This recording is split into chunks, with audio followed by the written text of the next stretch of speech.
Olá, tudo bem? O nosso assunto de hoje é as 5 áreas da igreja nos quais os santos precisam ser aperfeiçoados. A primeira, a desobediência. Essa é a primeira manifestação mais contundente e mais visível do comportamento da igreja. A desobediência é a infidelidade. A obediência a Deus é tão importante que ele conectou com as bênçãos, como se fosse um prêmio. Ele nem precisaria fazer isso, mas como ele é bom e fiel, nos presenteou para fazer uma coisa que já deveria ser o nosso natural, ser obediente. Está lá em Deuteronômio 28, 1 e 2, que diz assim: E será que se ouvires a voz do Senhor teu Deus, tendo cuidado de guardar todos os seus mandamentos que eu hoje te ordeno, o Senhor teu Deus te exaltará sobre todas as nações da terra. E todas essas nações e todas essas bênçãos virão sobre ti e te alcançarão quando ouvires a voz do Senhor teu Deus.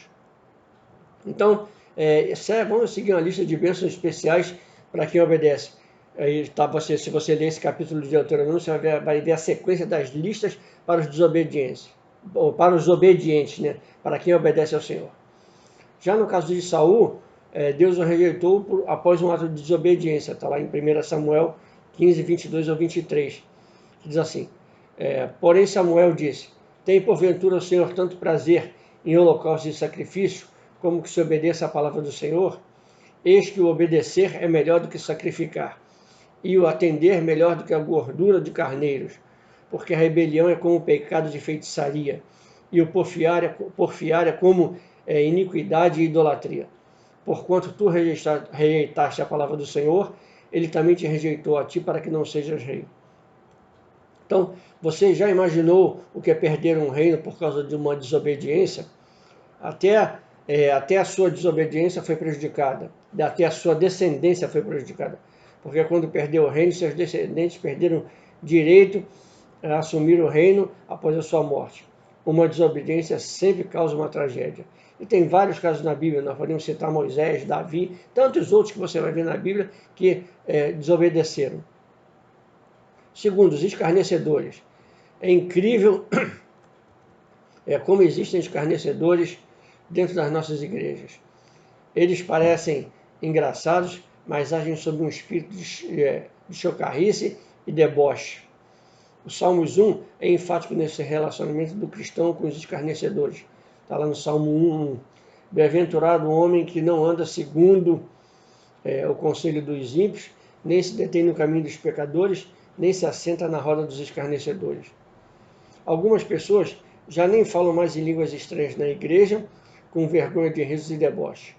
Às vezes até gritar aleluia num culto é motivo de chacota.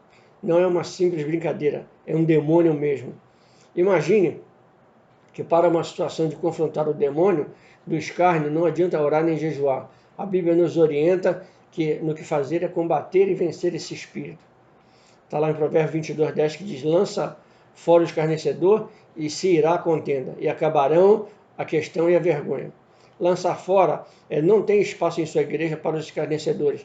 Eles não pertencem ao reino de Deus. Terceiro, intolerância. É uma das causas mais destruidoras em relacionamento dentro da igreja. A intolerância impede a manifestação de frutos do Espírito no coração do cristão. Eu já vi cristãos dizendo que temos que ser intolerantes quanto ao pecado. Isso traz uma grande verdade. A igreja existe para confrontar o pecado e combatê-lo. Isso funciona quando tratamos somente o pecado, não o pecador. Mas quando se fala do pecador, aí as coisas mudam. Ser intolerante com o pecador, que muitas vezes não foi nem ensinado direito, ou nem ainda aprendeu, não passou pelo discipulado e desconhece a doutrina do pecado. Além do mais, existem muitos cristãos que são intolerantes quanto ao pecado, quando é dos outros, né? Mas quando é seu, ele quer que todos sejam tolerantes com ele. Mas nós, que somos fortes, devemos suportar as fraquezas dos fracos e não agradar a nós mesmos. Está lá em Romanos 15:1. Às vezes, comemos um mosquito e engolimos o camelo. Não existe ninguém que tenha sido mais tolerante, tenha sido e vai continuar sendo do que o nosso Deus. A mentira.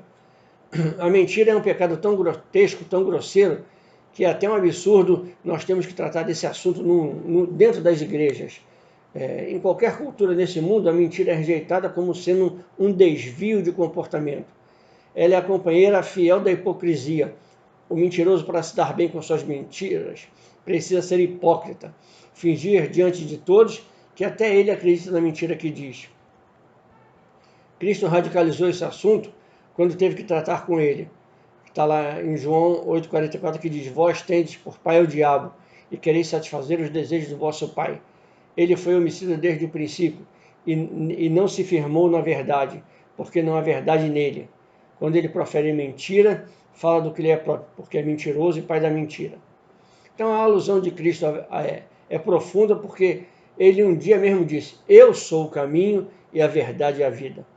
E agora você imagina se Cristo diz que não há verdade no diabo, só a mentira, e em Cristo só a verdade. Isso quer dizer o seguinte: se alguém mente, não está em Cristo, porque nele não há mentira. Na verdade, o mentiroso está no diabo, porque é nele que está a mentira. Filho do diabo. Deus odeia a língua mentirosa.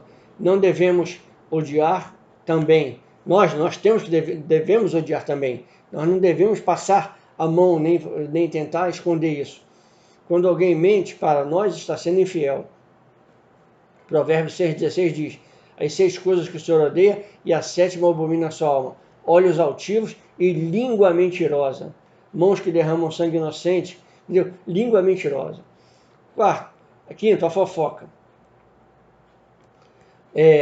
Eu que semei a contenda entre irmãos, Provérbios 6,19. No mesmo texto da língua mentirosa está o fofoqueiro. O fofoqueiro, segundo a Bíblia, é aquele que causa divisão no corpo. Como ele pode ser aperfeiçoado para a obra do ministério se ele é um destruidor do corpo, se ele é um divisor? Como poderá ser edificado no corpo se ele luta contra o corpo? O fofoqueiro é um inimigo do corpo, ele é infiel. Este talvez seja o pior espírito para derrotar, porque ele é tão sutil que já dominou inclusive a vida de muitos ministros que deveriam combatê-los. É isso mesmo, ministros que deveriam combater a mentira, hoje são mentirosos, sobem no altar e ficam atrás do púlpito lançando mentiras, e o povo fica dando aleluia e glória a Deus, porque é um bando de ignorantes que não busca a palavra e não conhece. Então, você viu isso na igreja de Coríntios e em outros lugares, você viu essas pessoas fofoqueiras, simuladores, pessoas altivas, língua mentirosa. Isso tinha na igreja de Coríntios, e era uma igreja que tinha todos os dons e não fluía nada porque tinha isso tudo. Então nas igrejas hoje que também possuem esses espíritos, não vai fluir nada, vai ter movimento, vai ter arrepio, vai ter algumas coisas, mas nada disso é adoração, nada disso é profundo, nada disso é intimidade com Deus. Então, esse estudo é tão profundo e tão importante da vida da igreja, que a igreja deveria estudar ele sempre, se aperfeiçoar numa tarefa que é fácil, porque a palavra de Deus é fácil, as pessoas querem dificultar. E os ministros às vezes pensam em desistir em virtude das dificuldades criadas pelos seus próprios membros, que não foram ensinados a obedecer, não foram ensinados a andar em retidão, não foram ensinados a cumprir aquilo que se prega dentro das igrejas. Então nós precisamos entender que aquele que nos chamou para a tarefa tão nobre é o mesmo que nos capacita, sustenta, alimenta e dá ânimo, nos dá fé, nos dá revelações especiais para levar à frente o nosso trabalho. E para levar à frente o nosso trabalho, nós precisamos dar ao nosso lado homens e mulheres que estejam dispostos a botar a cara a tapa, a não ter medo de enfrentar o inimigo, a pessoas que vivam verdadeiramente a palavra de Deus, não só conheçam a palavra, eles tenham a palavra dentro deles, eles vivam essa palavra, e quando eles abrirem a boca, a palavra de Deus flua na vida deles e salve vidas, liberte vidas, e essas vidas venham a ter um encontro com Jesus Cristo.